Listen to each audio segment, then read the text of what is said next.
Hey, I'm Josh. I am going to be documenting me making a kids graphic novel. I gave that kids graphic novel caveat because when people say graphic novels or comic books, a lot of times what jumps to mind is superheroes, Marvel, DC. Love that stuff, but that's not what I do specifically. I do what I refer to as kids comics. When I refer to those, how I would describe that would be is if Cartoon Network or Nickelodeon made comic books instead of animation. When you think of Cartoon Network, think of the shows that they make. Things like SpongeBob, Adventure Time. So, not really superhero stuff, but still stuff that's fun and relatable and just can be whatever across the spectrum. Usually not superhero stuff, but sometimes they can be. I'm sure that cleared that up for you. So the book that I'm going to be working on mainly on this channel, I think, is Trevor Astra. It's about a kid who goes to space and just gets in stupid adventures. This is coming on the heels of my previous graphic novel, Woodland Hills, that didn't happen. I had a 2-book deal from a publisher to 2 graphic novels, roughly 200 pages each. I was 75% done with the first one, and they canceled it. So they restructured their company, and my book, along with a bunch of others, got dropped. And so that returned the rights of the book to me. And so it is currently out with my agent right now, being resubmitted to other publishers. So it's kind of in limbo. Fingers crossed that it does sell again, and I get to publish that with a new publisher. But I have no idea. That's kind of out of my hands at this point. But like I said, since it's in limbo, I'm kind of not doing anything with it, and I want to keep busy. And I've had this idea for Trevor for a really long time, and I'm going to be making kind of a short story. It's like a small form graphic novel, so it's going to be 60-ish pages. So longer than the comic, not terribly long for a graphic novel though. So I don't know what you would call that. But I'm going to document all that, and I'm going to talk about thought process on why I do things, how I do things, and I hope you'll follow along. Feel free to, ask questions if there's stuff that you want to know about. I'm hoping who finds this channel are like teens that want to make comic books. Doesn't have to be kid comic books. They can be superheroes, they can be manga, whatever you're interested in. But the process of making comics is largely the same, no matter what your genre or format is going to be. So, and it's for anyone else in general too. So if you just like comic books or you like kid stuff, kid books in general, I'm also probably going to be, mentioning other stuff that I read that I think is worth checking out. So some recommendations, that kind of stuff. All kind of new, so don't be too harsh with me. I'll figure it out as I go, and hopefully this will be entertaining and informative. Today I am going to be talking a little bit about the story, breaking the story for Trevor Astra, the thing that the current story within that world that I'm doing. It's kind of a standalone little thing, and I'm hoping to make this, a longer book series, but I didn't want to start with, kind of the origin story and the start. This is just kind of like a, in the middle of things going on. And like I said, standalone. You don't need to know anything beyond what happens in the story. As far as publishing it goes, probably going to self-publish this, Kickstarter maybe. I would like to pitch the series to a major publisher, probably, depending on how it does with self-publishing. We'll see. Like I said, it's all kind of a work in progress and figuring it out as I go. But today I'm going to talk about, like I said, kind of breaking that story and how I go from script to art. And that is, for me, I write the script out like a screenplay. There's no set way to write your script for a comic book. So I kind of do mine like a screenplay. And I vary a little bit probably from most people that make comic and write comic strips, and that I don't really worry about the page breaks and the panel breaks when I'm writing. I do that after. Maybe not the best way to work, but that's how I work. So I then, after I've written the thing, go back and then figure out, oh, this would make a good page break. This is where it would be panels. So I'm breaking that stuff down. So that's what I'm thumbnailing. They are just to get information out there. It's to get your ideas on a page, and it's to figure out the best way to do things. So you're not trying to make nice art. You're not trying to, really do anything other than convey the information that you want to with that drawing. So later, when you're actually making the drawing, a nice drawing, you can reference that thumbnail and say, oh, yep, this is the detailed information that I need to then make nice art with. Okay, so here's the script, and like I said, this is actually not even screenplay format. This is whatever format. So I just kind of did some descriptions with dialogue and the characters, and like I said, I then went in and then figured out page breaks. So like a squiggle line across is like a page break, and then just like single lines would be just like panel breaks. So you can see this is a page, this is a page, this is a page, and then within this page you can see panel, panel, panel, and then here panel, panels. That's only 2 panels, and then this one carries over to the next page, so to here. So, and then I mark my page 4, 5, 6, 7. So I wrote this, and then I went through the whole thing, and then you can see I'll make doodles and stuff throughout it if they're relevant or I'm bored. I also sometimes actually draw like the page layout on the page if I'm like thinking, am I going to remember if I broke this page down, and then I'm thinking, would I remember how I broke that down when I'm coming back to actually draw the thing, actually when I'm thumbnailing it? So sometimes I think probably not. So I just went ahead and you can see, maybe you can't see. I don't know. So that's an example of me making some pages. I did it it looks like I did it throughout the rest of the book. So panel breakdown, panel breakdown, panel breakdown. And then this guy, just trying to figure out character designs for just a, throwaway character. And then here's writing more dialogue in. So, wrote the script, but as I'm breaking that down, I'm like, oh, I probably needed some different dialogue or additional dialogue on the page. And I'll probably do that when I'm drawing it too. So this is not set in stone by any means. So I broke this whole thing down, and I liked it. I liked it quite a bit, but it also felt like it was missing something. Like it was, I didn't quite know what the point of the story was when I got to the end. And so I thought about it and some good writing advice would be to know the ending of your story before you start writing. And I 100% agree with that.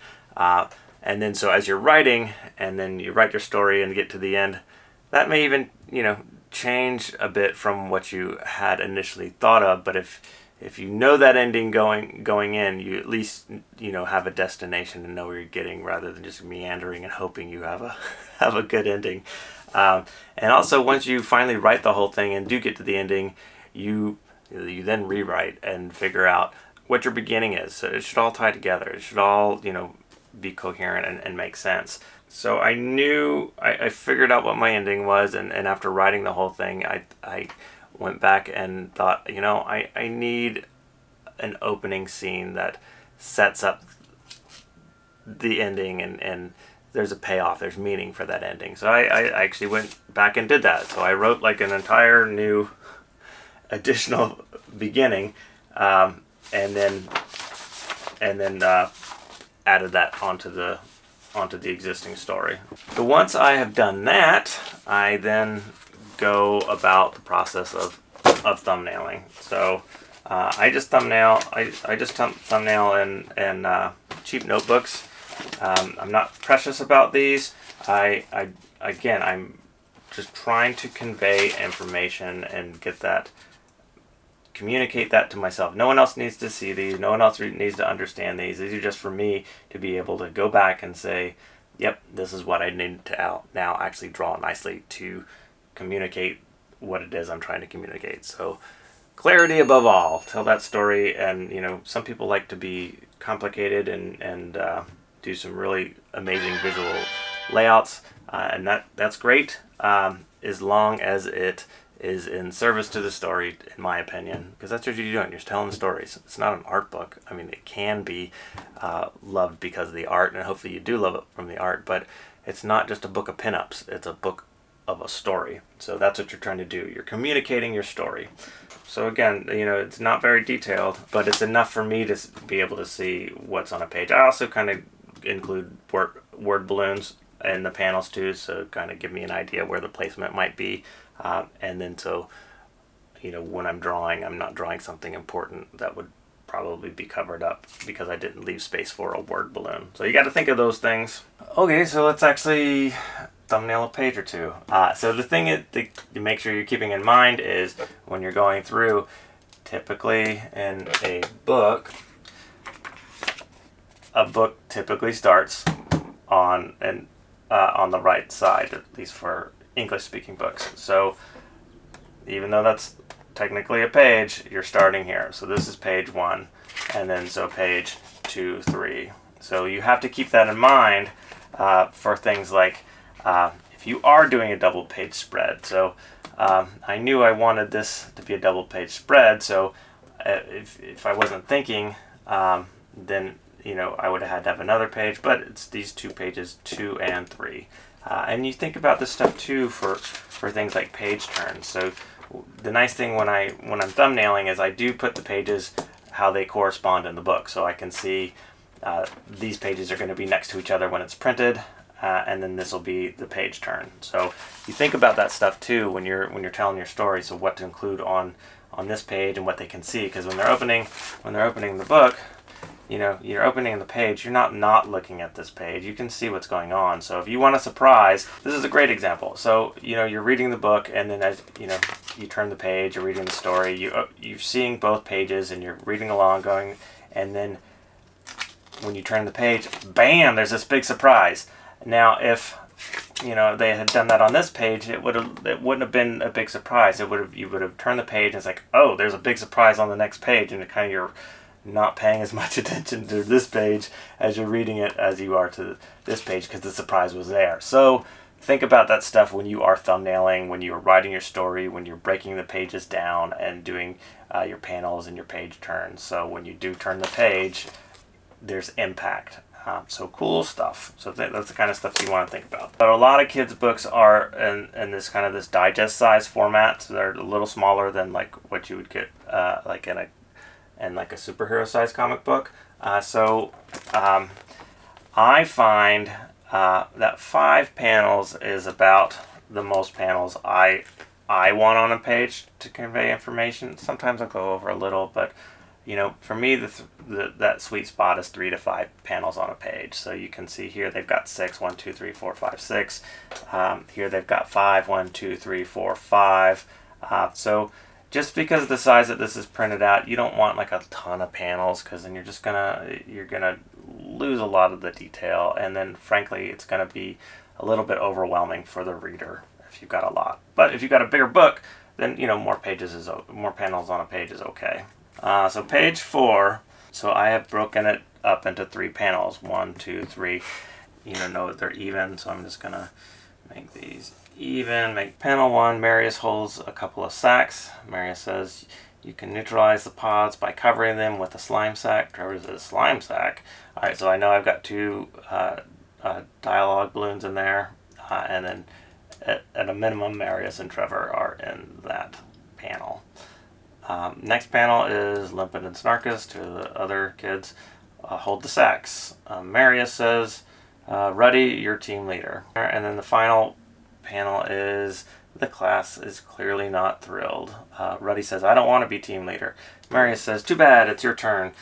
If you fail to neutralize a pod, or if any of you don't make it to the other side, you all failed the assignment.